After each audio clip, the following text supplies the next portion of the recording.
কেউ যদি নতুন করে নবুয়ত দাবি করে তিনি কাফের, তার অনুসারী যারা তারা কাফের, তার সমর্থনকারী যারা সবাই কাফের। তিনি কাফের, অনুসারী কাফের, সমর্থনকারীরাও কাফের। এই পর্যন্ত 19 জন দাবি করছে নবুয়ত। এর মধ্যে 2 জন মহামান্য মহিলাও আছে এই 19 জনের মধ্যে। এরাও কয় নবী, কি আজীব পদ্ধতির কথাবার্তা।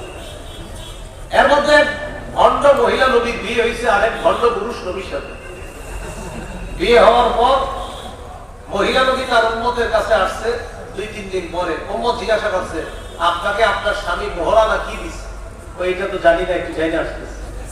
তখন তার স্বামীর কাছে গিয়ে বলছে, আমারে মোহরানা কি দিচ্ছেন? ও এটা তো বাকি আছে। তুমি তোমার উম্মতকে গিয়ে বলবা তারা ফজর আর এশার নামাজ পড়া লাগবে না। কি আদিব পদ্ধতির নবী আর কি আদিব পদ্ধতির উম্মত আর কি আদিব পদ্ধতির শরীয়ত। তাহলে আমাদের নবীর পরে আর নবী হবে না, আমাদের নবীর পরে আর কোন রাসূল হবে না। তিরমিজি শরীফের 2272 নম্বর হাদিস, রাসূলুল্লাহ সাল্লাল্লাহু আলাইহি সাল্লাম বলেন, ইন্নান নুবুওয়াতা ওয়ার রিসালাতা কাদ ইনকাতাআত ফালা রাসূলা বা'দি ওয়ালা নাবিয়্যা। নবীজি সাল্লাল্লাহু আলাইহি সাল্লাম বলেন, নবুয়ত এবং রিসালাতের ধারাবাহিকতা শেষ হয়ে গিয়েছে। আমার পরে আর কোন নবী নাই, আর কোন রাসূল নাই। আমার পরে আর কোন নবী হবে না, আমার পরে আর কোন রাসূল হবে না। আচ্ছা, ঈসা নবী আমগো নবী? ঈসা নবী আমাদের নবী? আগের নবী। এটা মনে রাখবেন। যদি বলেন আসবে না, তাহলে কিন্তু আবার ধোঁকা দিবে। যদি বলেন আসবে না, এটা বলে আবার ধোঁকা দিব। ঈসা নবী তো আসবে, আপনি বলবেন বাটপাড়ির সুযোগ নাই। ঈসা নবী আমাদের আগের নবীর আগের নবী, তিনি এখনো ইন্তেকাল করেননি। তিনি ইন্তেকাল করার জন্য কিয়ামতের আগে আসবেন, তো আসল সমস্যা নাই। এর মানে এই না তিনি আমাদের নবীর পরের নবী। ঈসা নবী আমাদের নবীর আগের নবী, তিনি ইন্তেকাল করেন নাই, ইন্তেকালের জন্য তিনি দুনিয়াতে আসবেন। তো রাসূলুল্লাহ সাল্লাল্লাহু আলাইহি সাল্লাম শেষ নবী, তারপরে আর নবী নাই। অশুদ্ধ আকীদা মিশ্রিত বিশুদ্ধ আকীদা। তাহলে কি শিখলাম? একজন মানুষ নামাজ পড়ে, রোজা রাখে, হজ করে, যাকাত দেয়, আর কয় মুহাম্মদ সাল্লাল্লাহু আলাইহি সাল্লাম যে শেষ নবী, ফাতামান নবিয়্যিন, এটার ব্যাখ্যা আছে। সাথে সাথে বলে দিব, এখানে ব্যাখ্যার কোনো সুযোগ নাই। আমাদের নবীর পরে আর কোন নবী নাই। কেউ যদি আমাদের নবীর পরে নতুন করে নবুয়ত দাবি করে বা রিসালাত দাবি করে, নিঃসন্দেহে কোন ধরনের সন্দেহ ছাড়া সে কাফের হয়ে যাবে।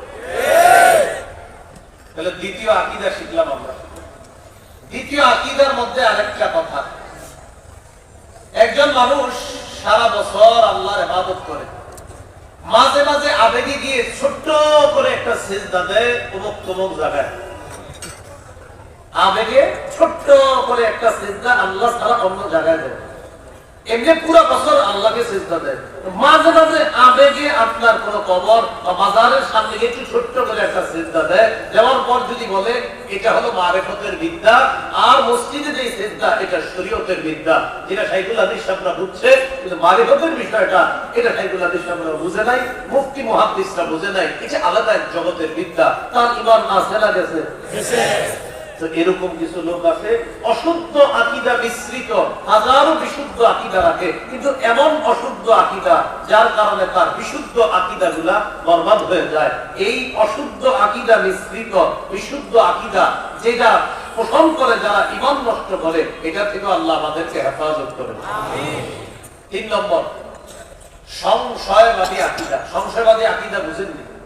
আরেকবার একটু শুনেন মন দিয়ে। আচ্ছা, আপনি কি পরকাল বিশ্বাস করেন? তো অনেক লোক আছে এরা ভাব নিয়ে কয় হতে পারে, নাও হতে পারে, 50-50 চান্স, মানে বুঝায় খুব শিক্ষিত, এরকম মানে বুঝায় আর কি। অনেকে জিজ্ঞাসা করে, আচ্ছা আপনি পরকাল বলতে বিশ্বাস করেন? হুজুররা জুমার বয়ানে কয়, শুনছি, মাইকে আসে আওয়াজ, হইলে হইব না হইলে নাই, মানে হ্যাঁ এরকম ভাবটা, উনি খুব শিক্ষিত, কেমন হইলে হোক না হইলে নাই, হ্যাঁ কিছু আসে না। এটা সংশয়বাদী আকীদা। বলেন কি আকীদা? সংশয়বাদী আকীদা। সংশয়বাদী আকীদার দাওয়াত অন্যভাবেও দিচ্ছে ইদানিং। কিভাবে? বিশেষ করে যারা রাত 12টার পরে ফেসবুক চালান, আপনাদের মেসেঞ্জারে একদল লোক আপনাদেরকে দাওয়াত দেয়, অশুদ্ধ আকীদা ইত্যাদি দাওয়াত আপনাদেরকে দেয়।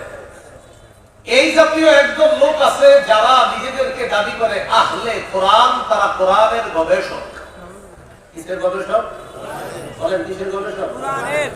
এই কোরআনের গবেষকদের অনেকে সহিহ বুখারীর 349 নম্বর হাদিসের একটা অংশকে অস্বীকার করে। কোন কিতাব? সহিহ বুখারী। কত নম্বর হাদিস? 349। এই হাদিস অস্বীকার করে বলে এগুলা বুখারী গ্রন্থের বানানো কথা। নাউজুবিল্লাহ বলে ভাই বারবার বিষয়টা তো বলে যে এগুলা বুখারী গ্রন্থের বানানো কথা। একটু মন দিয়ে শুনেন কথাটা। সহিহ বুখারীর 349 নম্বর হাদিসে আছে রাসূলুল্লাহ সাল্লাল্লাহু আলাইহি সাল্লাম যখন মেরাজ থেকে আসতেছিলেন 6 নম্বর আসমানে মুসা আলাইহিস সালাতু ওয়াস সালামের সাথে সাক্ষাৎ। মুসা আলাইহিস সালাতু ওয়াস সালাম আমাদের নবীকে প্রশ্ন করলেন, মাযা ফারাদা রাব্বুকা আলা উম্মাতিক, আপনার রব আপনার উম্মতের জন্য কি ফরজ করেছেন? নবীজি বললেন 50 সালাতান, 50 ওয়াক্ত নামাজ। মুসা নবী বললেন ইরজি ইলা রাব্বিকা ফাসআলহু তাখফীফ, আপনি আবার আপনার রবের কাছে যান আরো কমায়া আনেন। আমাদের নবী আল্লাহর কাছে গেলেন, আল্লাহ কমায়া দিলেন। এইভাবে কমাইতে কমাইতে 45 ওয়াক্ত আল্লাহ কমাইলেন, আছে আর কয়েকত 5। রওনা করলেন, মুসা নবী বললেন কয়েকত? 5। আপনার উম্মত 5 ওয়াক্ত সময় পড়বে না, আরো কমায়া আনেন। আমাদের নবীজি বললেন ইস্তাহিয়াইতু মির রাব্বি, আল্লাহরে আর এইভাবে কমানো বলতে লজ্জা লাগতেছে, আমি আমার রবকে লজ্জা পেয়েছি, আবার কিভাবে গিয়ে 5 ওয়াক্ত কমাইতে বলি, আর বলবো না, 5 ওয়াক্ত নিয়ে চলে যাই। নবীজি রওনা করলেন, আল্লাহ বললেন লা ইবাদদালুল কওলু লাদাইয়া, হাবিব আমার কথার পরিবর্তন হবে না, 50 ওয়াক্ত দিয়েছিলাম কথা সেটাই থাকবে, 5 ওয়াক্ত যদি পড়ে সব 50 ওয়াক্ত। সুবহানাল্লাহ। আচ্ছা একটু বুঝেন এই জায়গাটা। আমরা যারা 5 ওয়াক্ত নামাজ পড়ি আমাদের বিশ্বাস আল্লাহ যদি 50 ওয়াক্ত দিতেন আমরা 50 ওয়াক্ত পড়তাম। যারা 5 ওয়াক্ত পড়ে তারা 50 ওয়াক্ত পড়তো যদি আল্লাহ দিতেন। এখন কোরআনের গবেষক, এই গবেষকদের একজন বলে ফেললো যে 50 ওয়াক্ত নামাজ এটা তার মাথায় ধরে না, এটা বুখারী গ্রন্থের বানানো কথা। এটা তার মাথায় ধরে না, কারণ যে একদিনে 50 ওয়াক্ত নামাজ আল্লাহ কিভাবে উম্মতকে দিবে এটা তার মাথায় ধরে না। এগুলা আজগুবি কথা, বানানো কথা। কারণ তিনি কোরআন গবেষণা করতে করতে এই জায়গায় পৌঁছে গেছে যে এটা মাথায় ধরতেছে না যে 50 ওয়াক্ত নামাজ এগুলা পাও কথা। এবার আমি আপনাদেরকে 2টা আয়াত শোনাবো, মন দিয়ে শুনেন, তাহলে রাত 12টার পরে দাওয়াতে আর বিভ্রান্ত হবেন না। 21 নম্বর পারা 14 নম্বর পৃষ্ঠা সূরা আলিফ লাম মিম আস-সাজদার 5 নম্বর আয়াত। এই আয়াতে আল্লাহ রাব্বুল আলামিন কিয়ামতের ময়দানের একদিনকে বলছেন আলফা সানাতিন মিম্মা তাউদ্দুন, তোমাদের গণনা অনুযায়ী 1000 বছর। কয় হাজার বছর? 1000। তাহলে একদিন কয় হাজার বছরের সমান? 1000। 29 পারার 10 নম্বর পৃষ্ঠা সূরা মাআরিজ, সূরা মাআরিজের 4 নম্বর আয়াতে আল্লাহ বলেন তা'রুজুল মালাইকাতু ওয়ার রূহু ইলাইহি ফি ইয়াউমিন কানা মিকদারুহু 50 আলফা সানা। জিবরিল এবং ফেরেশতাগণ আল্লাহর কাছে আরোহণ করবে এমন এক দিনে যে একদিনের পরিমাণ হবে 50,000 বছরের সমান। বলেন তো একদিনের সমান 50,000 বছর, কথাটা কি হাদিসে না কোরআনে? এই কথাটার যে আয়াতটা শোনাইলাম এটা কি হাদিস শোনাইলাম না কোরআনের আয়াত শোনাইলাম? হ্যাঁ, হাদিসে 50,000 বছরের কথা মুসলিম শরীফের হাদিসে আছে। যারা স্বর্ণ রূপার যাকাত দেয় না তাদেরকে একদিন কিয়ামতের মাঠে শাস্তি দেওয়া হবে, ওই একদিনের পরিমাণ হবে 50,000 বছর। তো যেহেতু হাদিস নিয়ে অ্যালার্জি আছে শুধু কোরআন গবেষকদের, তাই আমি আয়াত বললাম। তাহলে সূরা মাআরিজের 4 নম্বর আয়াতে আছে একদিনের পরিমাণ 50,000 বছর। এখন কোরআনের গবেষক যারা তাদের ব্যাপারে আমার ভালো ধারণা, সম্ভবত তারা গবেষণা করতে করতে এখনো সূরা আলিফ লাম মিম আস-সাজদার 5 নম্বর আয়াতে এখনো আসে নাই, আর সূরা মাআরিজের 4 নম্বর আয়াতে আসে নাই, কারণ তার মাথায় একদিনে 50 ওয়াক্ত ধরে না। তো কোরআনের আয়াতে আছে একদিনের পরিমাণ 50,000 বছর, যার মাথায় একদিনে 50 ধরে না ওর মাথায় 50,000 বছর ধরবে কিভাবে? তখন আল্লাহ জানে বলতে কোরআন অস্বীকার করে দেবে। এখন তো হাদিস অস্বীকার করে। হের একজন শিষ্যকে আমি বলছিলাম যে এটা কি, তো আমার উত্তর দিতে না পারে কি বলছে সেটা জানেন? তো এটা বিজ্ঞান সম্মত কথা, আপনি বুঝবেন না। মানে একটা কথা তো আছে। আমি বললাম একদিনে 50 ওয়াক্ত নামাজ বেশি না একদিনের পরিমাণ 50,000 বছর, কোনটা বেশি? 50,000 বেশি না? তাহলে 50,000 বছরের কথা আছে কোরআনে, হাদিসে আছে একদিনে 50 ওয়াক্ত নামাজের কথা। 50 ওয়াক্ত বেশি না 50,000 বেশি? তো আমি যখন এটা বললাম, বলার পরে একজন কোরআনের গবেষকের অনুসারী আমাকে বলল, এটা বিজ্ঞানের বিষয়, আপনি বুঝবেন না। এই জাতীয় কথা বললে আপনাদেরকে সংশয়ের মধ্যে ফেলে দিবে। আরেকটু শুনেন, কোরআনের মধ্যে আছে ইয়া আইয়ুহাল্লাযীনা আমানু রুকউ ওয়াসজুদু ওয়া'বুদু রাব্বাকুম ওয়াফআলুল খায়রা লাআল্লাকুম তুফলিহুন। হে ঈমানদারগণ, তোমরা রুকু করো, সিজদা করো, তোমাদের রবের ইবাদত করো। কোরআনের গবেষকরা যখন আপনারে দাওয়াত দিবে, শুধু কোরআনের গবেষকরা দিতে দিতে একদিন বলবে, আপনি কি করছেন? কয় নামাজ পড়ছি। রুকু সিজদা করছেন? কয় হ্যাঁ। কয় কিভাবে? কয় এইভাবে। কোরআনের কোথাও কিন্তু নাই এইভাবে বাঁকা হয়ে রুকু করতে হবে আর ওইভাবে সিজদা করতে হবে, কোরআনের কোথাও নাই। এইভাবে আপনার ভিতরে সংশয় সন্দেহ সৃষ্টি করবে। আপনি চিন্তা করবেন, কোরআনে এইভাবে রুকুর কথা নাই, সিজদার কথা নাই, তাহলে আসে কোথায়? কোরআনের ব্যাখ্যা হাদিসের মধ্যে আছে।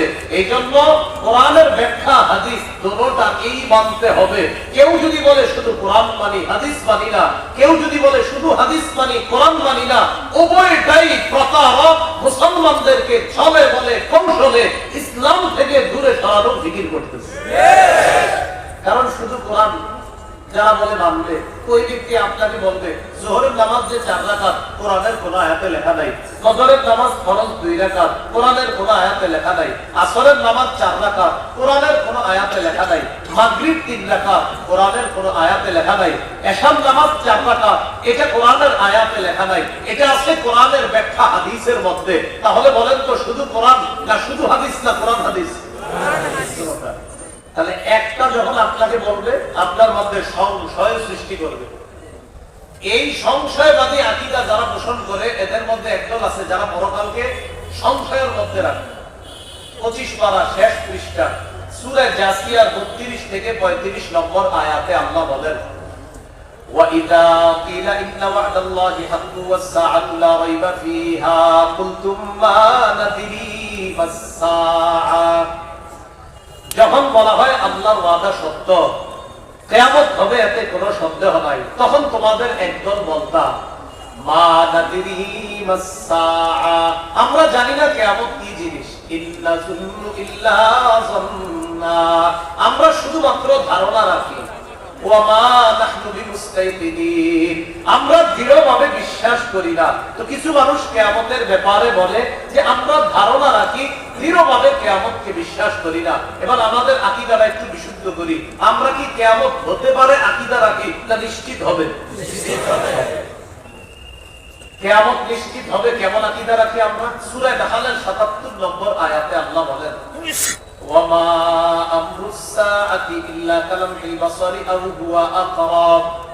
কিয়ামতের বিষয়টা চোখের পলকের মতো ঘটে যাবে, বরং এর চেয়ে আরো সত্তর ঘটে যাবে কিয়ামতের বিষয়। এটা আমাদের আকীদা।